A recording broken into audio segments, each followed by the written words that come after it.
Hello everybody, welcome to Fruitful Trees. Here we are today. I'm so excited. We have the man himself, Richard Campbell, Mango Man. Thank you very much for being on the show. It's great to finally be at your wonderful house here. My pleasure, man. Anytime. For those of you that don't know, this man worked at Fairchild Tropical Mangoes or Tropical Botanic Gardens for many, many years and learned so much. And even his dad was into this a long time ago. And he has a grove behind his house here where he's doing the high-intensity gardening, which I talk about often on this channel for people with smaller yards and so many things. But he has a fruit stand here every weekend that they open up during the season, and they sell many of the fruits they grow here. So how long, since you were a kid, your dad's been into this, right? Your dad was into this and then passed it on to you, right? Yeah, my dad came here in the mid-1950s, and he worked for the University of Florida. He was the state extension specialist for tropical fruit. So, I first met the Zills when I was a little kid, that big. You know, I'd go up there with my dad, and we used to work with Lawrence, you know, Gary and Walter's dad, and so I got introduced to mangoes from the time I was tiny. And then I actually traveled around with my dad all over the world, and my father was the guy that introduced modern mangoes into this industry. So he actually created the export mango industry for the Western Hemisphere. So I mean, it's really kind of a, you know, all that happened. We used to sit around that. So this was my best friend's house, by the way. My father's house is the one behind. That's where the grove is. And so I was born in that house, and then I play over here all the time. And so when I came back with my doctorate, I bought this place, and then when my parents died, I bought that place, and then that's where we have our mangoes. And so it was a... But no, it was a labor of love, because that orchard was actually made with no power tools, no land clearing. I mean, it was all handsaw, clippers, everything, because that was always my dad's dream, was to do that kind of a orchard.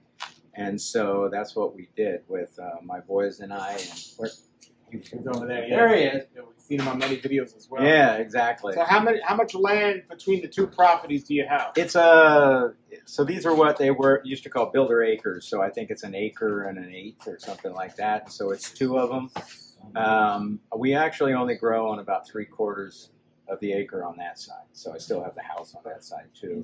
And then one of these days we will have to get somewhere else to grow mangoes because you know, we're planting on top of each other, and that's kind of one of the things that's taken us so long to get this going. Is in order, so I can't grow large Indian cultivars like trees. I can't grow anything that's a large tree that I can't maintain. So what I had to do was figure out a way to dwarf it. So we use dwarfing rootstocks. But as you know, there is no science behind dwarfing rootstocks. No one knows really what's the best way to dwarf them. So it's trial and error. So we use 2 different rootstocks for dwarfing our trees, but that takes a very, very long time, right? So it's been, we've been doing this now. I think it's the 6th or 7th year that we planted the orchard. No, longer than that. Yeah, 7 years. And some of the trees have already gotten too big, so we've had to cut them out and start with a smaller tree because we didn't have the right rootstock tree combination when we started. So that's really kind of the whole thing is a giant moving experiment, and it never ends. I mean, it's one of the things that. And also everyone's tastes change, right? Sure, you know, sure. It's just like so we have 82 varieties in the orchard, 245 trees. So you're on about 4 acres or less than 4 acres? No, that's 3 acres. A quarter, 3/4 of an acre. 3/4 of an acre, Yeah. and you A have little over half. and you have how many trees? 250, 260, depends on how you count. But because I got a few on this side. But yeah, it's like, let's say 250 trees on 3/4 of an acre. Now, do you tell people what rootstocks you use, the 2 rootstocks, or is that top secret? Well, it's not top secret. It's just so what I use Piva to dwarf Indian varieties. So Indian varieties are notoriously hard to dwarf. So like today we have some Alfonsos. If I'm not successful dwarfing Alfonso, it will cease to be in our growth because I can't keep the tree smaller. So what I have to do still with Alfonsos is grow the trees until they're actually a young adult and then cut them down and start again until I get a way to dwarf it. But a lot of the Indian mangoes get dwarfed by this rootstock, Piva. And then there's another rootstock that came out of Costa Rica that Gary Zill used to have, or he still has it, and it was I think I'm actually not sure which one he called it, but I think it was 7. I think he called it. I'm not sure, but because I've been good friends with Gary for a long time, traveled all over with Gary, stayed at his farm and all that stuff, and so those 2 rootstocks we try to use as dwarfing. We also have another one that we're working with now to try to see what it does. But the problem is that it's very slow. I mean, when you start, I still have some trees, like I have ivory. I love ivory, yes. The variety, yes. Okay, rhino's horn and all that. Trouble is, it's a big straight up tree, hard to control and all that. Yeah. Mine is 5 years old, and it is literally that big. It's never changed because it's on Piva, but Piva's dwarfing it so much that it doesn't do you any good, right? I mean, that doesn't do you any good, right? Sure. So it's not producing anything. So it's a learning experience. Yeah, which kind of, beating your head against the wall gets a little tiring sometimes. That's why it's nice when you actually do have some successes, which we have. We produce so on that 3/4 of an acre in last year, which was a good year, we did close to 14 tons of fruit. Wow. Which is a lot on small trees. I mean, and these are trees that are no bigger than that. Well, I've seen a lot of your videos, and I go around, and the 2 things I do is I want to explain to people, if you have a big property, things that are best to plant. But if you have a small property like myself, what's best to plant and how far to space them. And I know on your previous videos you said you like to keep things 9 by 9 and under 8 feet if possible. Right. But I know you keep learning, and those were older videos. So do you have any new information updated on that? Or we still like to, I would still love to be able to keep them 9 feet apart. Probably my width has to be more than 9, probably. I'm still, again, beating my head against the wall to try to get it fixed, try to make it sense. The idea, the theory was, that's the center of a tree. I want that far on one side, that far on that side. That's the width for its life. Yes. If you can Which do would it. be what about? It's about 6 feet. 6 feet, okay. Yeah. Now, it's very hard to do that.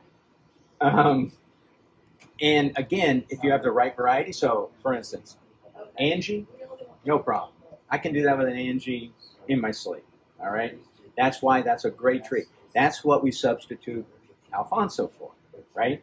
So there's no reason unless you're, when you're telling an Indian what they should want to eat is never a good business, right? That means, they know what they want to eat, and I fully respect that, okay? But if I want to get a good Alfonso, I'm going to fly to Ratnagiri, India, and sit down with my friends and have a good experience. Here in the United States, here in Florida, Alfonso never reaches that pinnacle, right? But Angie does. Angie is as close as I can grow to meet that taste.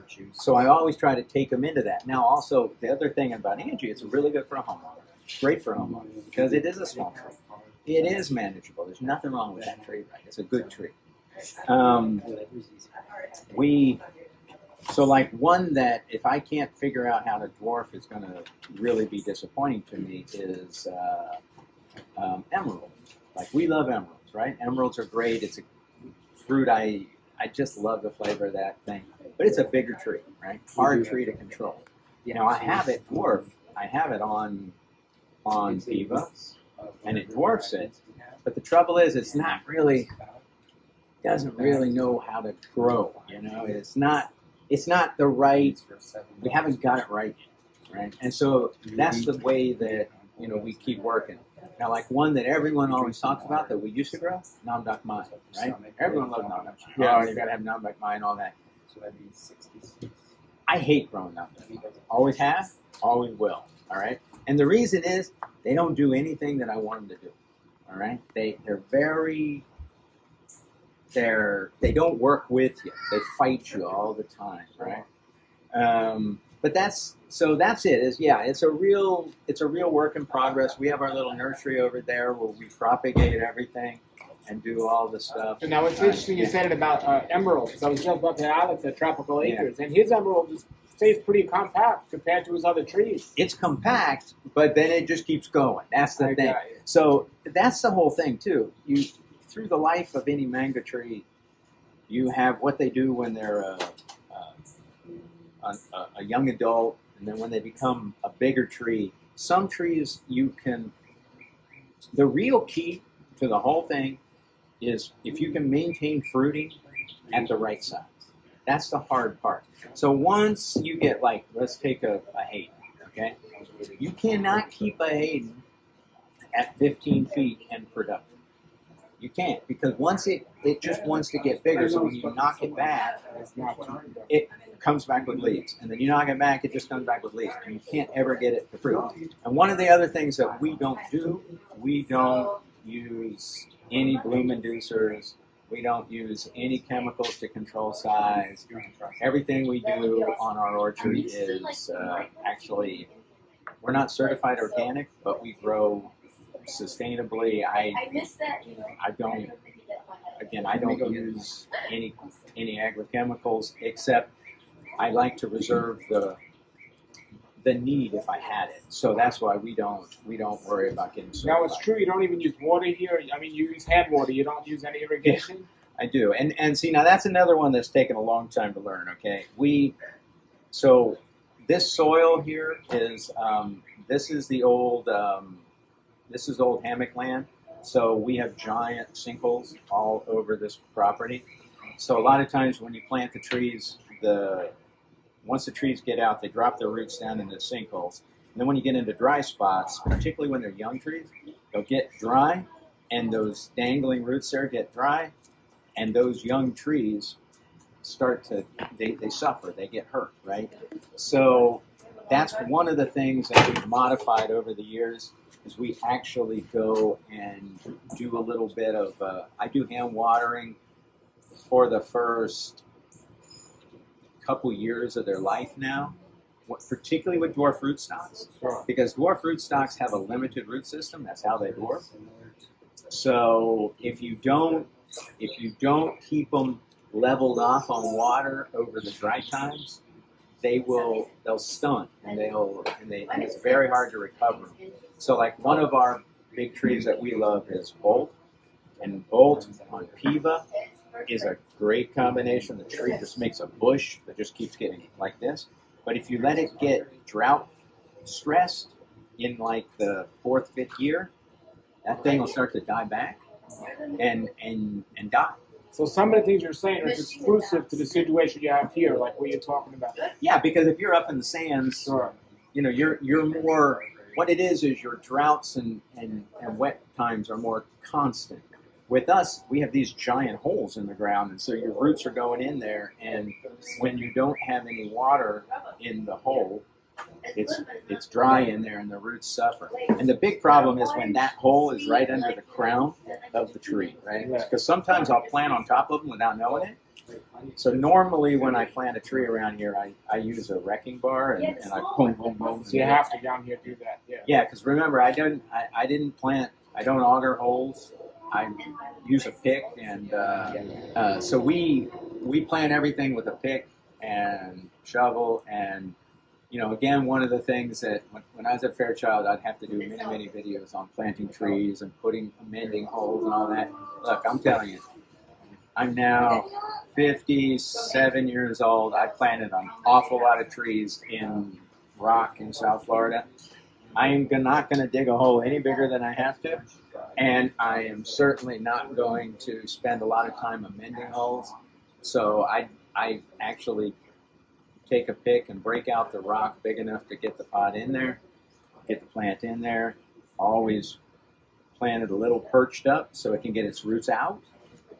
That's the other thing people do down here, because, you know, it really changes from around Broward, south, West Palm. right? So West Palm, you're sand, so you can get away with doing things that I can't do, right? Vice versa, it's different. Yeah, exactly. Yeah. So you see, you would say it's best to try to learn or copy people that are locally. Oh yeah, if you want to go see the I trees. would love to now. So here, let me show you. This is. Now let's just dig it up. Here. Hold on, let me find something here. That's why I don't have dogs. Well, I only had one, and she's the one that's not barking. That's my son's dog. When you have sons, sometimes children sometimes leave things in your house, and they happen to have left his dog. All right. So that's a polyembryonic seed, okay? That is a piva. Meaning right. that is true to seed, right? Or yes. Yeah. So, but here's the interesting thing. Okay, this one was planted a couple weeks ago, and when you do polyembryonic ones, there's always one sexual embryo and then multiple clonal embryos, right? Yes. So what you would normally do is the biggest or the tiniest rootstock or shoot is going to be the sexual embryo. So it's either the most vigorous or the least vigorous normally. Now, that's not 100% true, right? When they've tested this and they've gone and looked at it, they found out that you're about 60% right, okay? So what we try to do is, what I'll do is I'll rogue this one out, I'll cut this one out and leave these three, and then I'll separate these three to get three quote-unquote identical genetic rootstocks, right? Now, again, it's not an exact science, and you can't separate them at this point because these are very brittle, these will break, right? But you wait till they go a little bit and you separate it. Now, if you're a big nursery, you don't have time to do this, right? Because you just grow it up and you cut it down to one, you rogue out the big and the little, and then you pick which one you want to use, right? That's what you do. But for us, because again, making all my trees, and as you know, in Florida right now, it's impossible to get trees anyway, and it's going to continue to be that way for a long time. So making your own trees becomes a skill very necessary if you want to make. So how do you have?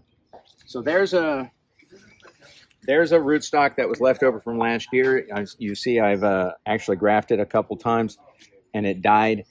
I'm letting it regrow, and then I'll regraft it. So that's a piva rootstock that I'll graft again. A sign of encouragement for those of you that are grafting. Even like the best person messes up. So no, I mess up. Let me tell you, that was what I was going to say. In order to make, so these are all trees that'll go in our orchard, okay? And in order to make those on the right rootstock, it takes a lot of failure. And I, and the trouble is, so much of it is because I know how to do it, but I can't wait because I don't have time, and because again, it's real easy to tell everybody that, oh yeah, we're going to dwarf this and all that, but people don't want to wait, right? They want the tree, they want the fruit, they want to see it. So this is that's a piva rootstock. That's a piva rootstock and that's just the bitter reality that I fail quite a bit. Yeah. So like here's one. Now that's one that's been, you can see actually it was grafted before. Now I've grafted it a second time. You see the scion taking off right there. That's actually an Ono. Now, Ono's a Hawaiian variety that I personally very much like, and I always have. And it comes early, and so it's one that, but it's a big tree, right? And it's one that I'll never grow unless I can dwarf it. So now I had this Ono in our orchard. I cut it down because it was just getting too big. And now I'm going to have to see if I can dwarf it. Now, I have other ones that I planted also on there, and I think it's going to work. But again, until you actually do it. So what's the, like, these trees that are growing so big, and if you kind of keep them short, they're not going to fruit well. What's the, is it per tree? Like, let's say a Valencia Pride or something, like, right. Can you cap them at some point, or when they're big? Right, a Valencia Pride, you can probably hold it like 30 feet, but that's too big, right? But under that, it's not going to do well? It won't do well. Okay. Right. And Valencia Pride is a really good example because that's a tree that, grows like this and all that. And if I can't make it, again, I got to fit it. My rows are literally, here to there apart, and I can't have that, right? So, yeah, that's a big, that's really the idea there. Like, so remember I was talking about Angie. Now, Angie this is Angie on Piva, okay? Now, Angie on a regular rootstock is still a good tree. Now, I'm going to put it on Piva. I don't know what's going to happen, right? Because I've never done it. But this is one so this is a fruit that I know is the anchor of our orchard. We love Angies. They're saleable, they're excellent quality, they're versatile. We can do everything we want. They spread across almost a month and a half of fruiting, so they're just perfect. But if I can actually keep this thing only like this big, if I can make this tree only stay like this and produce, let's say, 60, 70 fruit, but I can put them every 3 feet, then that's great. I mean, I'll take that any day. And so that's the, again, everything in terms of fruit crops in the world with food issues and space issues, right? Everyone's yard. So many people, if you live in South Florida, I was born here, right? So I'm not shocked by the changes. You'll hear me talk about, how, when I grew up here, when I grew up here, we had to drive to north of Miami to go to a store. Okay. That's when I was born here. Okay. That's how rural this was. I mean, this was not built up, and now it is. But the thing is, you just have to modify what you do. We are doing horticulture on an acre that normally the people in the 40s and 50s here in Florida would think, well, why would you even do that? Exactly. Because they had land, right? They had a bunch of land. Well, we don't have all that land. But so you're standing on, again, an acre and a quarter, right? It's, except for my dog barking, it's quiet. I can grow all the trees I want to grow. I can do jackfruit. That's a jackfruit tree right behind you, a J31 that we fruit off of. We have sapodillas. We have everything like that. And then we have our mangoes on the back. So yeah, it's here's a good question. So I know things like a pickering and the dwarfer trees or the smaller trees. How close would you recommend somebody just starting out plant a tree like that versus a semi-dwarf versus a vigorous tree? Yeah, so I'd say, like, if you can get like a pickering, I think you can definitely put them. I mean, I think that 9 feet is perfect for those. You don't have to be any closer than that. I would say for semi-dwarfs, you're really talking about 15 feet in, and then the big question is between rows. It depends on how much. If you're talking about rows, you have to be able to maintain them, right? You have to be able to mow or whatever you do. Now, if you're in a yard, I look at it. I mean, I violate my own rules a lot of spacings, and but I also prune. You know, I don't let trees do what they want to do. I manage them where they need to be. So if somebody did have a vigorous tree, they loved the variety and they planted it, what's a good reasonable space for them? Yeah, you really got to be 20. Yeah, at least 20 feet. At least 20 feet. Yeah, Okay. and you know that was the old. You know, the old spacing was 30 to 35. Sure. That was the old space that we used to everyone planted on 30, 35, or 30 to 35 row middles, right? Or tree middles. That's how you used to plant mango trees. Still do. Most of the world still planted that way. So I work for Cerulli Brothers, which we're the biggest importer of mangoes in the United States. And in Mexico, we still plant. There's still mangoes planted in parts of Mexico 35 feet apart. Well, I've seen old mango groves here in West Palm, and they're not that far apart, and the trees are huge, and they're pretty close, but they're interspersed. So half of the trees aren't their full potential, and then the other halves are. And that's another, you know, it's about the efficiency of the land and how you manage it, right? So what I do in a yard is I do vertical stratification as well as, so I don't look at it on a grid. I look at it in 3 dimensions, okay? Right. So look right above you, that's a lysoloma. So a lysoloma, that's a native tree. And I'm growing jackfruit, sapodilla, persimmons, mombins, and bananas, all under, and a mango right there. That's our equinox tree right there, all under the canopy of another tree. Now I do that on specific because, again, I grew up here and I grew up with realities of weather. Sun is great, but it gets hot if you're standing out in the sun. So you give yourself a little high shade. Your trees like it, and you know but that tree, you see how small the leaves are. Yeah. And you get a lot of light through there. Lysolomas are great, and it also gives you then, because I love birds and insects. Was this tree here, or did you specifically plant it? I planted that. Okay. Yeah. So you had a plan, and you're working with the land best as possible. Yeah,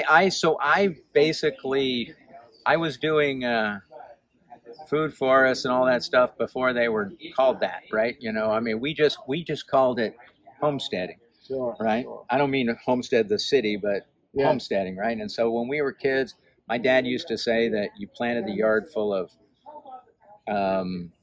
trees for kids to go grazing on. So that's why you don't use any chemicals. That's why you leave it so that you basically open your door, let everyone out, and they go around eating the plants off and then teach your kids what's edible and what's not edible. And that's how we grew up, and that's how my kids grew up. And it's very doable on small acreages, and it's perfect here. There's so much diversity you can grow in Florida compared to other places. And you don't, and again, if I can modify my trees in order to be small and efficient, I mean, because everything's about efficient. Right behind what you're standing, and that's our worm compost, right? So you see, when we do tastings off the porch, that's yesterday's tastings, which will be eaten by our worms, and it includes the paper and everything, because worms love paper. And that's how we make our fertilizer for our orchard. So that's literally, now if you go to the extension office or you'll go to different places and they'll show you how to do worm compost and everything, there's going to look a lot fancier than that. But I assure you that works. You know, that's I've been doing that for forever. And it is really the crazy thing about what we do and what we figured out how to do and what makes it so fun. And so I started this in order to teach.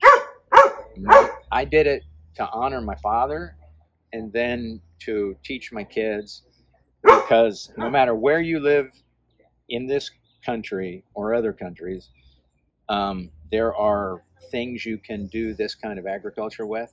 to supplement your income, have a better quality of life. It's good for your health. It's good for your mindfulness. It's good for everything, right?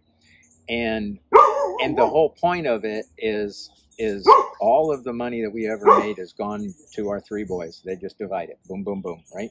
And the thing that always was amazing is we figured out to be efficient, right? So I don't waste anything. So those peels right there, whatever we didn't taste or whatever we didn't use, I dry. We make jams, we make jellies, we do Amchur, whatever it is, we make all the products. I don't throw away anything, ever. I mean, it's like ever. Nothing, there's never been a stick that's left this property, ever. I do not put anything in landfills except our solid waste of our cans, but we recycle too. Sure. But we don't take any plant material, never leaves us. So you'll see all over my yard, I have my brush piles, and in the orchards the same way. I don't carry anything. I see you leave this open and uncovered. You get a lot of rodents from this? Yeah, we do. We get rats, and we have, but we also, the rats bring the snakes, and I love snakes, and so we have a wonderful ecosystem in the yard. I'll give you that. I mean, we have a big ecosystem that gets really crazy, but it's, you know, as long as I can live that way, that's the way. You know, I'm never going to be. I don't really get dismal about the future of building up with South Florida, as long as I can live the way I want to live and grow the orchards the way I want to do, then it's all cool. You know, so you're really managing solar penetration is what you're doing. So you can, I mean, that's why when I do stratification like this, which is also, by the way, in our orchard, we also have this too, which is the old Bahamian way and South Florida way of growing mangoes, which was using coppicing. So coppicing were, you would take an old forest and you would clear it out and then take a couple bigger trees and you knock them back, pollard them, and then they would grow back up, and that gave you your cold protection. See, that's one thing no one has really thought about much lately, but last year a little bit. But, you know, we were okay. You guys were okay in Palm Beach, but the west coast of Florida got whacked in a cold wave. And if you had high shade in your orchard, the trees wouldn't have gotten nearly as hurt. So I still grow that because I have a long memory, okay? I lived through 1977 when it snowed here and when we had ice. I was a teenager, and 1977 killed trees that big around. Wow. The trunks killed them to the ground, deader than hell. And you know, and then in the 1989, we had the Christmas freeze of '89. We froze 5 nights in a row, and even in the modern history, when I would manage the Fairchild farm for Fairchild, you know, we had a couple years that it was really cold, and it won't, you know, it's called global climate change, not warming, okay? Yeah. It gets warm, but it ges cold too, so, you know. Well, some of the things, you know, I have many videos, I've written books, and I know we learn new things and stuff. Some people see your videos and they're like, well, this is the man and this is what he says. They don't always get or understand that you're always in an experimental stage. So I know people that are planting trees real close together thinking it's going to work, but not taking into consideration things you've learned now.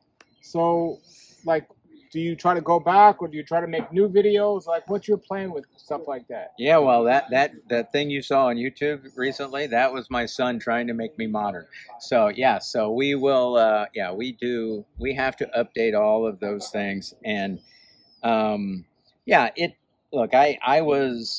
my training is a traditional, I'm actually trained as a field physiologist. That's what my PhD is in. But where I learned how to manage orchards was when I was in charge of the Fairchild Farm, and I had to manage that 20 acres, and I managed it with a lot of that same discipline and the idea of being efficient. I mean, the big thing about it is whether you're talking about a backyard or you're talking about a small orchard or you're talking about 1,000 hectares in Mexico, efficiency is what kills you. And it's so hard to be efficient on 1,000 hectares. It's very hard. On a small, like if you have 50-acre mango orchard, it's also hard to be efficient because you can't do the things that I can do. You don't have the agility of the things I do because you're big and lumbering, kind of thing. So if you're talking about an acre orchard, like that 3/4 of an acres we have, or if you're talking about an acre or two of growing, you can be so efficient and you can produce so much food and useful things. I grow all the props for our mango trees by just letting seedling gumbo limbos grow up, and I cut off the branches and I make I actually make living props. Sure. I mean, even on a courtyard in a house, somebody can grow all the food they ever need to eat for their life if they do it wisely. If you do it, and the thing is that you never can stop learning, experimenting. Even though Dr. Campbell has a bunch of videos on YouTube from other channels, we now have him starting his own channel, and it's brand new. It's just starting, so definitely subscribe to that. I'll put the link below to that as well. So this has been an amazing visit. I've been trying to get here for quite a while, and we'll come back another time and do some more. And put your comments below and keep growing.